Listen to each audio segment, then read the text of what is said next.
ikut perlu mendengarkan, yang tidak ikut lebih perlu lagi. Saya itu kalau pergi membawa rombongan itu saya amati, terutama ketika berhenti di masjid untuk sholat. Kalau rombongan itu orang-orang yang sudah biasa ikut pengajian, itu mesti tahu yang dikerjakan, yaitu di masjid itu siap-siap mengerjakan sholat berjamaah, langsung ikut berjamaah yang ada di sana.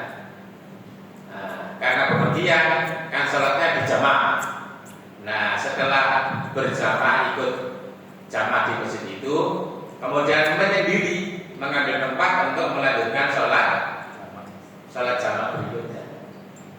Bagi yang biasa di pengajian itu sudah berjalan, tapi yang belum biasa itu malah nggak ada orangnya. Kemana itu? Jadi dikira berhenti itu hanya untuk makan-makan. Itu saya amati, bukan hanya di sini, di kegiatan di instansi ya begitu. Kalau orang ini sudah punya ilmu cukup karena biasa ikut pengajian, mesti tahu yang dikerjakan apa. Jadi tidak kemudian datang masuk masjid tiba-tiba sholat, tidak. Mesti nunggu. Kalau sholat di masjid itu jamaahnya belum dilaksanakan, maka nunggu ikut sholat berjamaah. Nanti selesai berjamaah itu dia akan nunggu lagi, mana rombongan saya mau melanjutkan sholat berjamaah lagi, yaitu sholat jamaah berikutnya. Yang kemarin kita kerjakan itu sholat jamaah qashar, maghrib dan isya. Kemudian duhur dan asar. Kalau yang duhur asarnya itu di Masjid Cenggu di Pandaan, karena itu salah satu objeknya.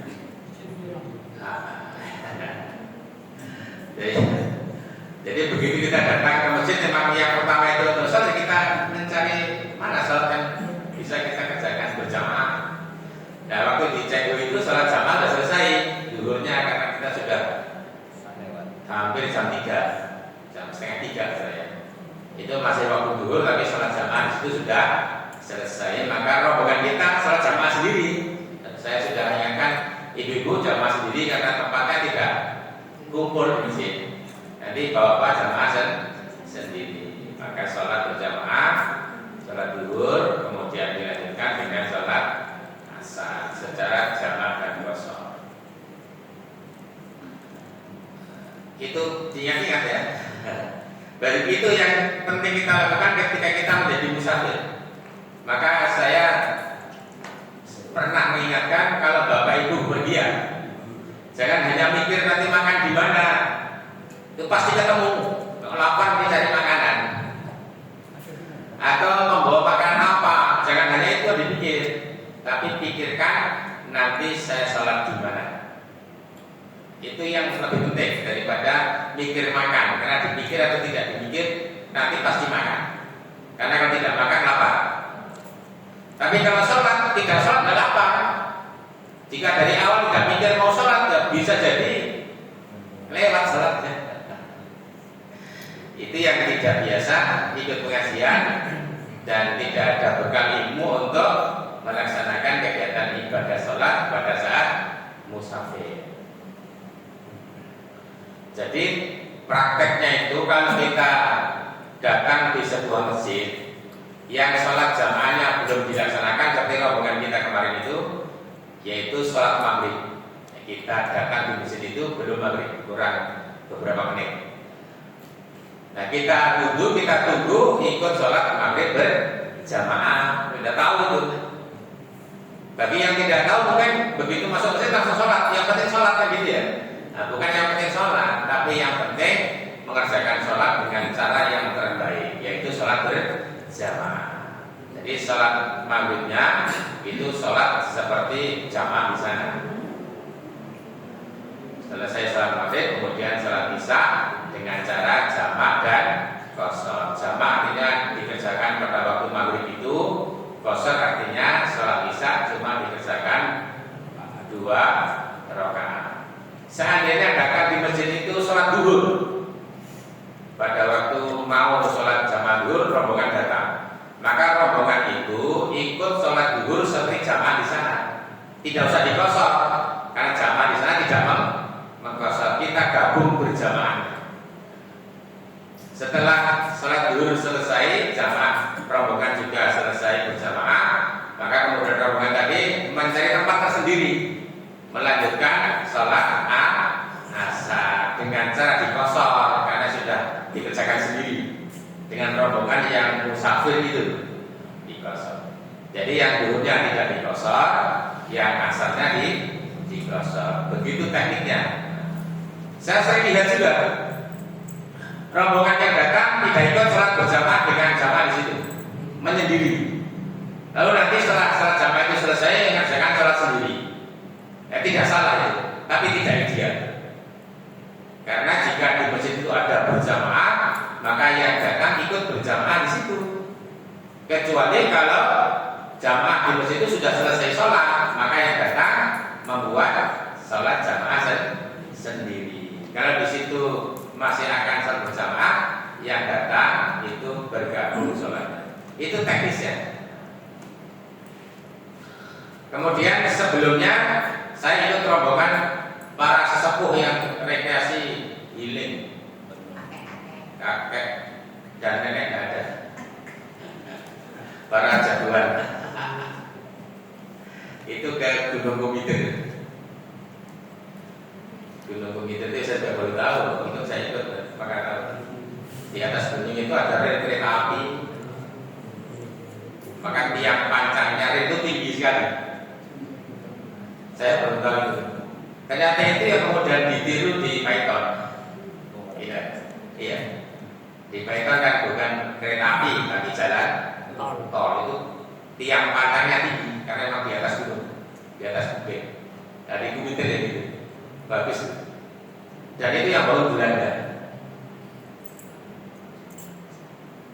Karena yang bangun Belanda meskipun kelihatannya itu biasa-biasa, tapi kuatnya luar biasa.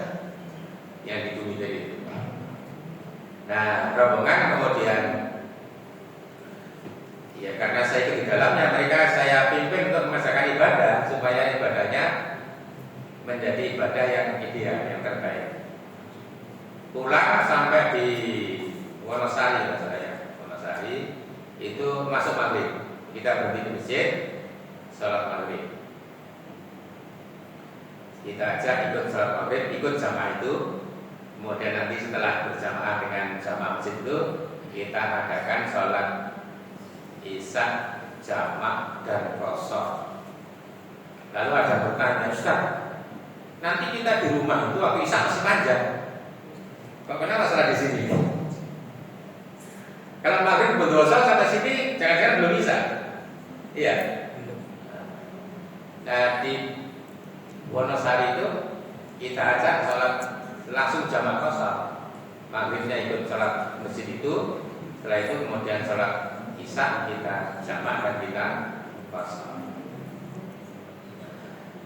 Memang kebanyakan orang yang sekali lagi ya tidak biasa ikut pengajian. Itu ilmunya tidak ada untuk sholat jamak qashar itu. Jadi dikira sholat jamak qashar itu tidak perlu dijamak, tidak perlu diqashar kalau masih ada waktu. Bukan begitu pengertiannya. Seperti contoh rombongan saya itu setelah sholat maghrib dan isya di jamak qashar, kemudian terus pulang ke sini. Sampai sini mungkin belum masuk isya. Seandainya masuk isya, ya masih ada waktu yang panjang untuk sholat isya. Kenapa kok di sholat di Bondowoso dikerjakan isya? Ya.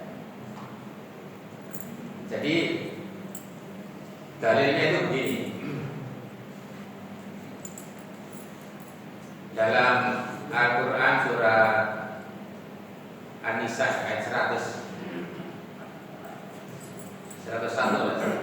dicek 101 pas 110. Itu ayat yang menjelaskan tentang sholat qashar bagi orang yang bepergian.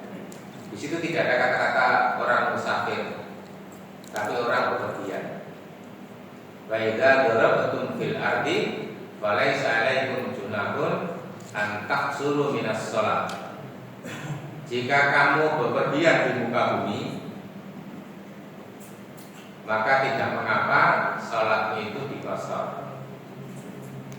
Ayat ini juga tidak menggunakan istilah berpergian, tapi istilah dorong betul. Dorong bayar, dorong itu artinya memukul, bukan berpergian. Tapi istilahnya itu memukul karena pada zaman Nabi orang pergi itu jalan kaki. Dan jalan kaki itu kakinya menginjak bumi, brok gitu, seperti tentara kan. Maka diistilahkan cuma memukul bumi. Nah maksudnya adalah bepergian. Jadi kalau kamu bepergian maka tidak mengapa salatmu itu diqashar. Ada kelanjutannya. In khiftum ayaftinakumul ladzina kafaru innal kafirina kanu aduwwan mubina. Jika kamu takut ancaman orang-orang kafir, karena orang kafir itu bagi kamu adalah musuh yang nyata. Jadi ayat ini kesannya adalah boleh orang bepergian itu sholatnya diqashar, tapi ada syaratnya. Kalau takut diganggu orang kafir, merasa terancam. Kalau sering-sering sholat nanti tidak aman, diganggu oleh orang kafir. Kemudian setelah Nabi wafat, ada seorang tabi'in, kalau tidak salah seorang tabi'in, namanya Ya'la bin Umayyah. Itu tanya kepada sahabat Umar bin Khattab, ayat yang menjelaskan tentang sholat qashar bagi orang yang bepergian, itu kan jika takut ancaman orang kafir. Karena pada zaman dulu orang Islam takut dengan ancaman orang kafir. Nah sekarang kata yang lain, umat Islam itu sudah menjadi penguasa, sudah menjadi pemenang. Jadi tidak lagi orang Islam takut gangguan orang kafir. Yang ada sebaliknya, orang kafir takut terhadap orang Islam.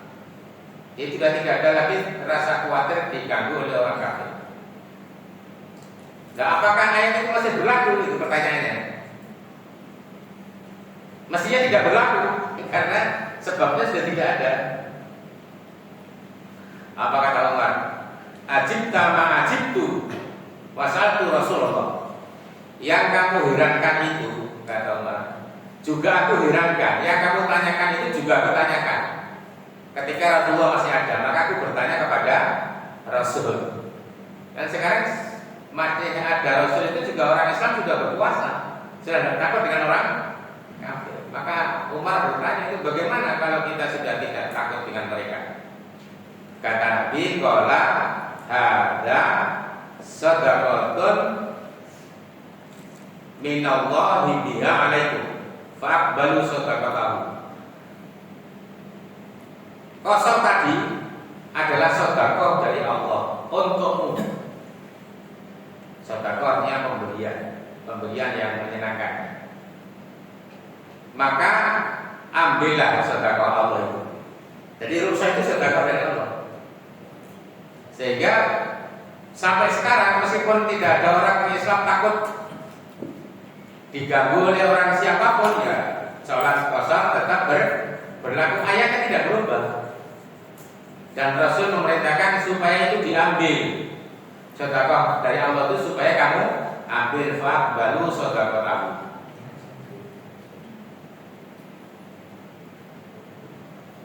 Mungkin dulu sudah pernah saya ceritakan. Kalau budayanya orang Jawa, mungkin juga sama orang Madura. Kalau ada orang memberi sesuatu, misalnya makanan, kemudian yang diberi itu menolak, kira-kira yang memberi itu senang apa tidak senang? Gelo. Males. Bapak itu tiba-tiba karena habis membeli kambing, tetangganya dikasih sate. Lalu tetangga bilang, Pak, saya tiap hari sudah makan sate, Pak. Berikan saja tetangga saya. Itu kita senang apa ya? Tersinggung. Padahal yang memberi itu manusia kepada manusia. Ditolak oleh manusia yang diberi, tersinggung yang memberi. Apalagi kalau yang memberi itu adalah Allah Subhanahu wa taala. Seandainya Allah itu manusia, tersinggung kalau kita tidak mengambilnya. Meskipun para ulama masih membenarkan. Jadi seandainya ada musafir kemudian sholatnya tidak dijamak, juga tidak dikosor, maka sholatnya tetap sah. Cuma itu pasti tidak afdol karena tidak menerima sedekah dari Allah Subhanahu wa ta'ala. Dan orang bepergian itu bagaimanapun keadaannya adalah lelah, terutama kalau sudah menjadi para sesepuh.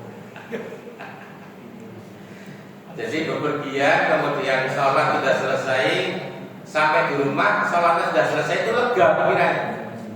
Tapi kalau sampai di rumah lelah kemudian masih belum sholat isya misalnya, dalam contoh saya tadi, mesti jadi beban. Mas belum sholat. Kecuali kalau biasa tidak sholat, tidak masalah. Ini kita bicara biasa sholat. Dan yang benar yang biasa sholat. Kalau belum dikerjakan itu, perasaan kita kan masih punya hutang.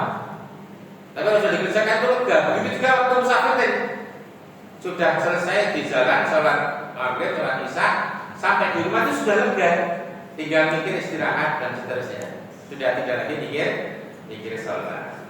Nah itulah kemudahan berupa sedekah dari Allah tentang sholat yang dikerjakan oleh musafir, bukan mufasir ya. Kadang-kadang ada yang sengaja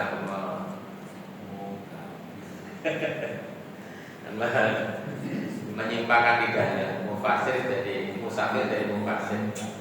Kalau mufasir itu ahli tafsir. Kalau musafir orang yang berpergian. Ya, sampai di sini ada yang ditanyakan?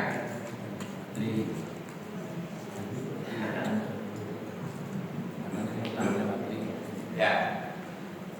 Karena yang saya jelaskan sifatnya adalah mengulang atau memperjelas.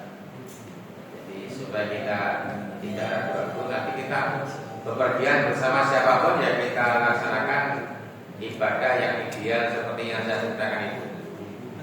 Termasuk kalau bepergian bersama rombongan yang dia tidak tahu tentang jam apa, jangan ikut. Justru mereka kalau bisa kita bawa ikut kita supaya sholatnya menjadi baik. Moga Pak Fauzi ini yang sudah pengalaman jadi musafir bertahun-tahun di laut dan pernah terombang ambing ya. Moga Pak. Kalau perjalanan jauh, kalau berangkat dari sini terus sholat yang akan datang seperti kita sholat di sini, sholat asar kan di jalan. Kalau kita jalan dari sini apa? Pergi ke barat, misalnya ke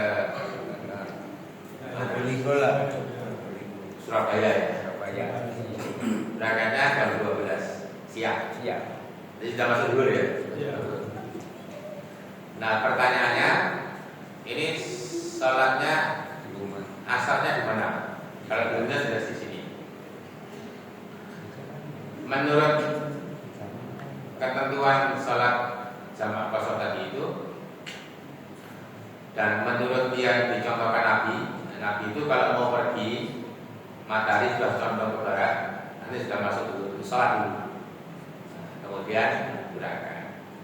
Jadi sudah masuk sholat, tidak sudah masuk waktu sholat, tidak pergi dulu, kemudian nanti sholat, tidak begitu.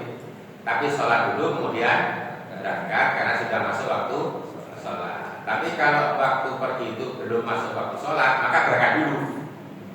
Nanti begitu waktu sholat tiba, maka berhenti mengerjakan sholat. Kalau memungkinkan,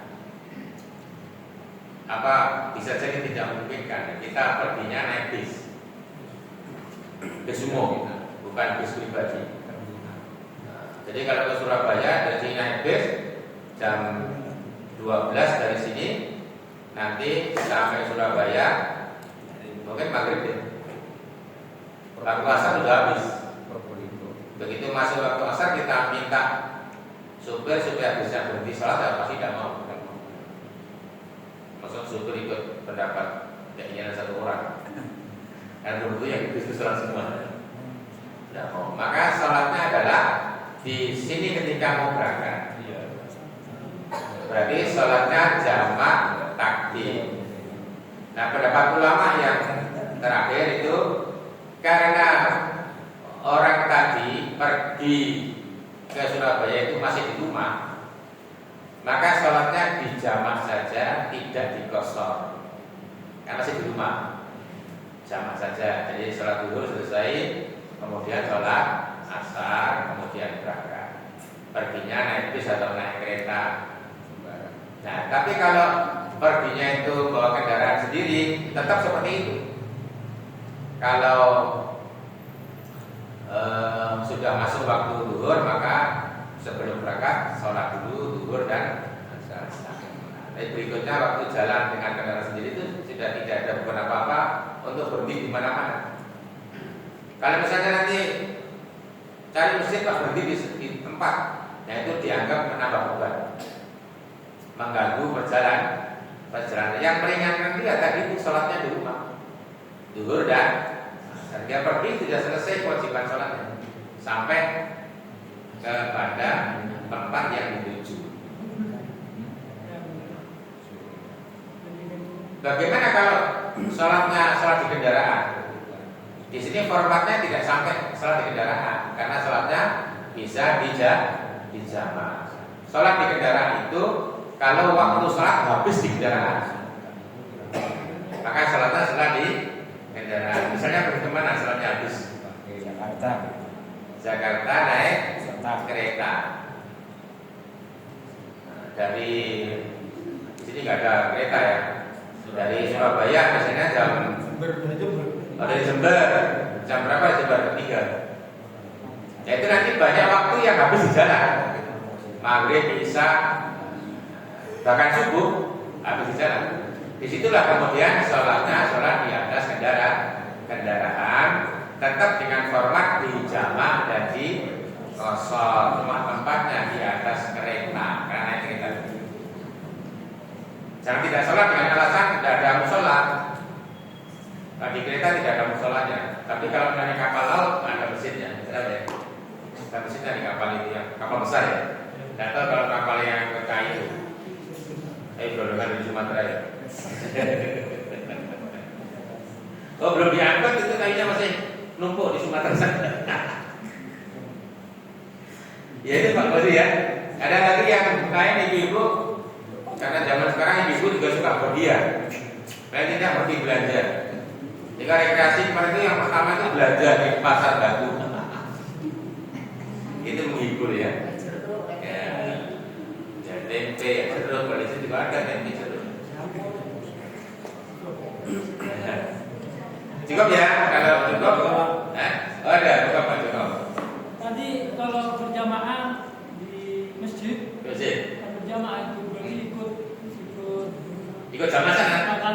Kita ikut. Zuhur 4 rakaat. Kemudian kita memisahkan diri untuk jamaah ini. Misalnya zuhur mau asar ditarik ke itu asarnya itu berapa rakaat? Apa di kasar apa di tetap 4 rakaat? Yang kedua Pak, kalau kita berpergian dari Malang bisa pulangnya, pada perjalanan maghrib di jalan. Apa sampai di rumah boleh dijamah? Apa boleh? Gitu. Jamaah di rumah. Karena maghrib sudah di jalan. Ini rombongan biasanya begitu. Saudara di rumah aja. Kebanyakan gitu. Ada yang kalah suara. Ya kasar. Pasti yang menggunakan. Kemudian batasannya jarak yang dimaksud musafir itu.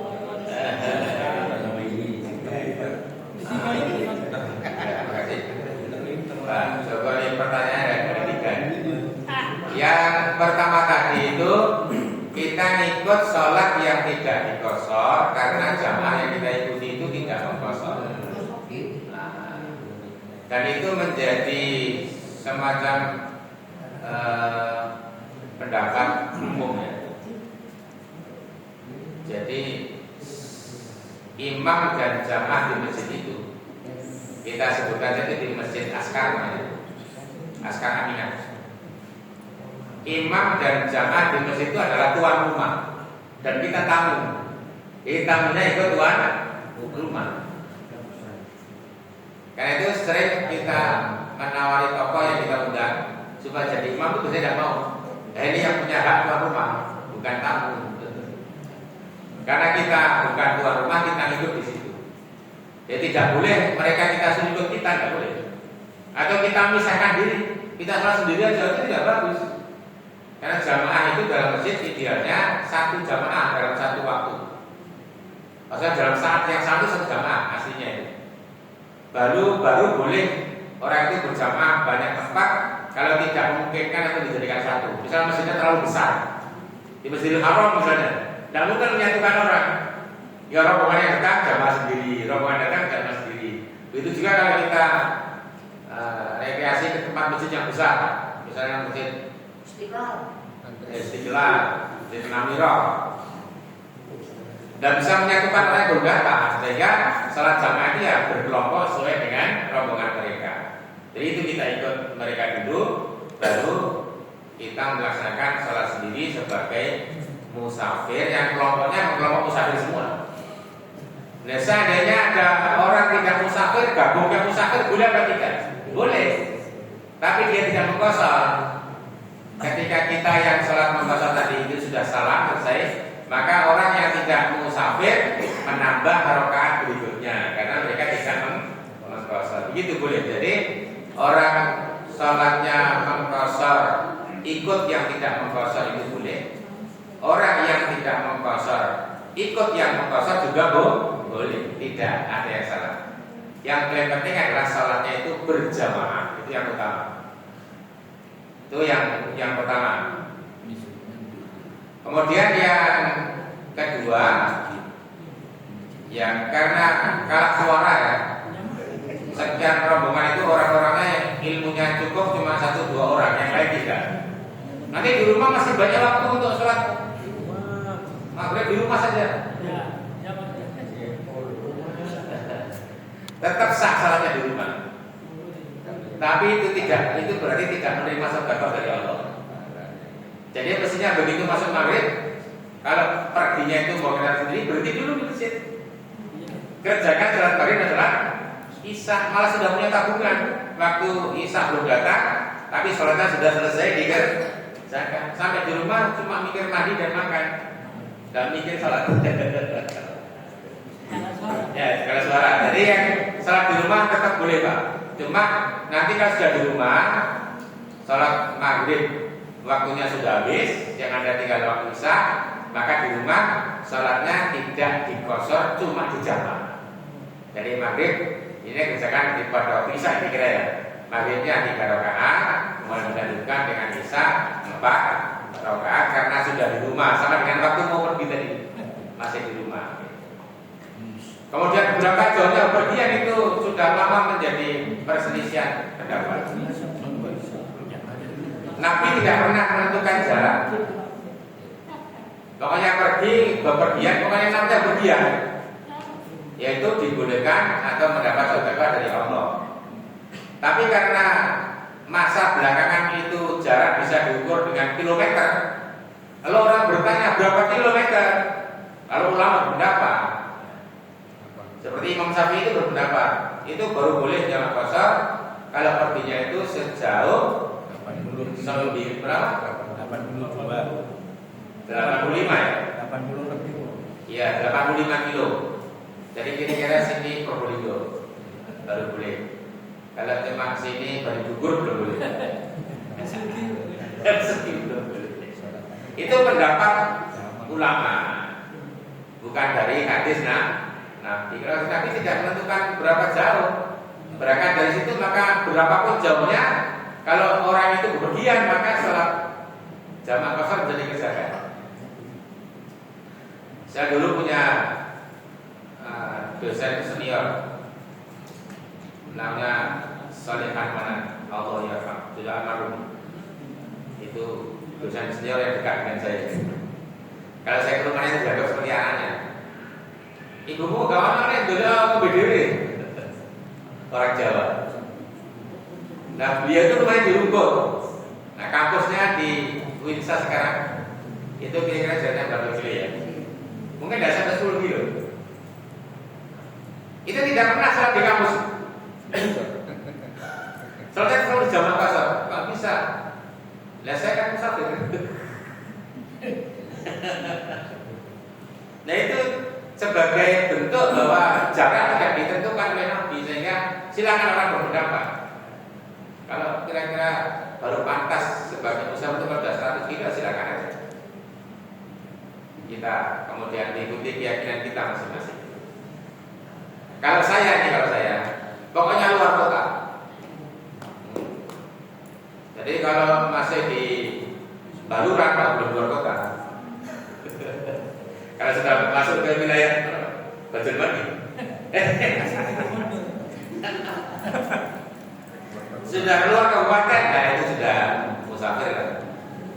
Jadi sampai Kaipan sudah musafir, itu sudah luar kota, sudah berlian itu. Dan orang pergi ke Kaipan itu sudah serius persiapannya. Kalau bawa mobil sudah nyiapkan bensinnya berapa? Ya, tapi kalau perginya cuma ke Sumber Kolak, belanja sayur ya, bukan ke Pacikan beli daging tetelan, belum masuk. Karena apa namanya, Pacikan yang dekat dengan kita. Itu kira-kira, jadi tentang jarak itu tidak pernah bisa disatukan berapa jauh. Hanya kita mengikuti pikiran masing-masing mana yang menurut kita lebih pas sebagai batas seorang musafir. Yang saya ditanyakan juga berapa lama kita jaga musafir itu. Nabi juga tidak pernah menentukan berapa lama. Pernah sahabat cerita perang itu 6 bulan. 6 bulan perang. Nah selama perang itu selalu zaman kosong. Kenapa zaman kosong? Karena musafir. Saya tidak perang selamanya. Selesai perang saya harus pulang. Maka ketika perang ya musafir. Soalnya di zaman dari kosong. Tapi kalau Bapak Ibu tidak yakin ya tidak usah dikerjakan, yang tidak yakin itu kerjakan yakin saja. Ada mantap saya sholat di zaman kosong terus, silakan aja. Karena ketentuan fikih itu memang begitu, selalu di dalamnya ada selisih pandangan, ada berbagai pendapat. Itu ya, cukup ya. Jadi akhirnya kita tidak membaca hadis tentang makanan yang halal yang haram. Tapi terakhir kita masih ingat yang diharapkan itu dalam Al-Quran ada berapa? Dapat, bagai, darah, daging babi, dan binatang yang disembelih bukan karena Allah. Kalimat dalam ayat itu memang menyebutkan daging babi, tetapi penyebutan babi itu untuk menyebutkan sebagian, tapi yang dimaksud adalah seluruhnya. Jadi karena dagingnya, hatinya tidak, tidak begitu, tulangnya tidak begitu, itu hanya haram semua.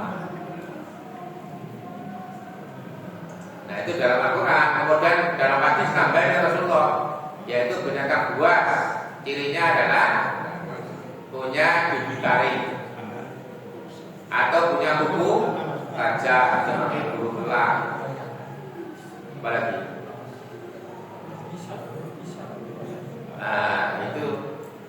itu sudah banyak. Dan nanti kita teruskan lagi makanan dari binatang yang lain. Insya Allah kita ketemu depan pekan depan. Kita tutup dengan membaca hamdalah. Alhamdulillah.